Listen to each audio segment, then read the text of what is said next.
நிறைவாழ்வு AG சபை வழங்கும் morning மன்னாவிற்கு உங்களை அன்போடு வரவேற்கிறோம்.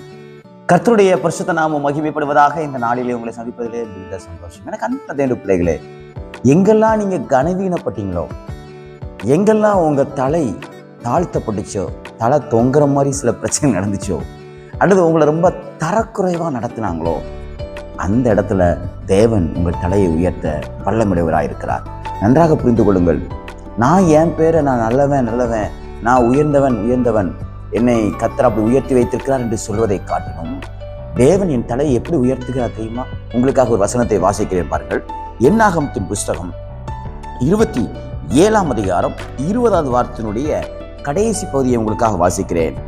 அவனுக்கு கீழ்ப்படியும்படிக்கு உன் கணத்தில் கொஞ்சம் அவனுக்கு கொடு அப்படின்னு மோசேயை பார்த்து ஆண்டவர் சொல்றாரு. யாருக்கு?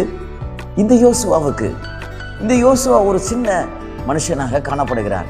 எந்த விதமான கனமும் இல்லாத ஒரு சூழ்நிலையில் காணப்படுகிறார். அப்பொழுதுதான் கர்த்தர் மோசேயை அழைத்து சொல்றாரு, அப்பா, நீ யோசுவாவுக்கு தலைமையில கை வச்சு நீ ஒரு குறிப்பிட்ட காரியத்தை நீ செய்ய வேண்டும். என்ன செய்ய வேண்டும் என்றால், ஆசாரியராகிய எலெயாசாருக்கும் சபை அனைத்திற்கும் முன்பாக எல்லாரையும் கூப்பிட்டு வச்சு அவன் தலைமையில கை வச்சு நான் சொல்றதெல்லாம் செய்யி அவனை கனப்படுத்து, உன் கணத்துல அவனுக்கு கொஞ்சம் கொடு அப்படின்னு சொல்றாரு. மோசேக்கு எவ்வளவு கனம் இஸ்ரவேல் ஜனங்களிடத்துல இருந்துச்சு, அந்த கணத்துல அவனுக்கு ஒரு கணத்தை கொடு, எல்லாரும் அவனுக்கும் பயப்படும்படி அவனுக்கு ஒரு ஒரு ஒரு ஸ்தானத்தை ஏற்படுத்தி கொடுப்பா அப்படின்னு ஆண்டவர் சொல்றாரு. இதே வார்த்தைய உங்களுக்கும் கர்த்தர் சொல்லுவார். உங்களுக்கு செய்யும்படியாக உங்களுக்கு மேல இருக்கக்கூடிய அதிகாரிகளுக்கு சொல்லுவார். உங்களுக்கு செய்யும்படியாக உங்களை சுற்றிலும் இருக்கிறவங்களுக்கு கர்த்தர் பேசுவார். உங்களுக்கு செய்யும்படியாக உங்களை பகைச்சாங்க பார்த்தீங்களா, உங்களுக்கு விரோதமா பேசினாங்க பார்த்தீங்களா, அவங்களுக்கு செய்வார்.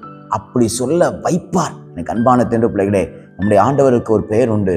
அவர் சத்துருக்களுக்கு முன்பாக நமக்கு ஒரு பந்தியை ஆயத்தப்படுத்துகிறவர். பயப்படாதீங்க. உங்க பேரை உயர்த்துகிற நாள் சமீபமாக வந்திருக்கிறது. நிறைய நேரம் இந்த இடத்துல எனக்கு பேர் கனம் உண்டாகுமா, இந்த இடத்துல எனக்கு பேர் பிரஸ்தாபம் உண்டாகுமா, என்னை எல்லாரும் மதிப்பாங்களா, எனக்கு இங்க ஒரு பொசிஷன் கிடைக்குமா? நிச்சயமா கிடைக்கும். அப்படிப்பட்ட சந்தேகத்தோடு இருக்கிற உங்களை பார்த்து கர்த்தர் சொல்றாரு, உன் பேரை நான் பெருமைப்படுத்துவேன், உனக்கு நான் கனத்தை ஏற்படுத்தி கொடுப்பேன், உனக்கு பயப்படுகிற பயத்தை மற்ற ஜனங்களுக்கு முன்பாக நான் ஏற்படுத்தி கொடுப்பேன், உன்னை நான் மற்ற ஜனங்களுக்கு முன்பாக நான் உன்னோடு இருக்கிறேன் என்பதை வெளிக்காட்டுவேன், அதை பார்த்து ஜனங்கள் உனக்கு பயப்படுவார்கள் என்று கர்த்தர் சொல்கிறார். விசுவாசிக்கிறீங்களா? எப்படி யோசுவாவுடைய தலையை கர்த்தர் இஸ்ரவேல் ஜனங்களுக்கு முன்பாக உயர்த்தினாரோ, அதே போல இந்த நாளிலே உங்களை சுற்றி இருக்கிறவர்களுக்கு முன்பாக கர்த்தர் உங்கள் தலையை உயர்த்துவார். உங்க கூட வேலை பார்க்கிறவங்களுக்கு முன்பாக கர்த்தர் உங்க தலையை உயர்த்துவார். நிச்சயமாய் அவர் உங்களை ஆசீர்வதித்து உங்களை பாதுகாத்து உங்க பெயரை கனப்படுத்துவாராக. இந்த நாள் உங்களுக்கு ஒரு ஆசீர்வாத நாளாக இருப்பதாக. God bless you.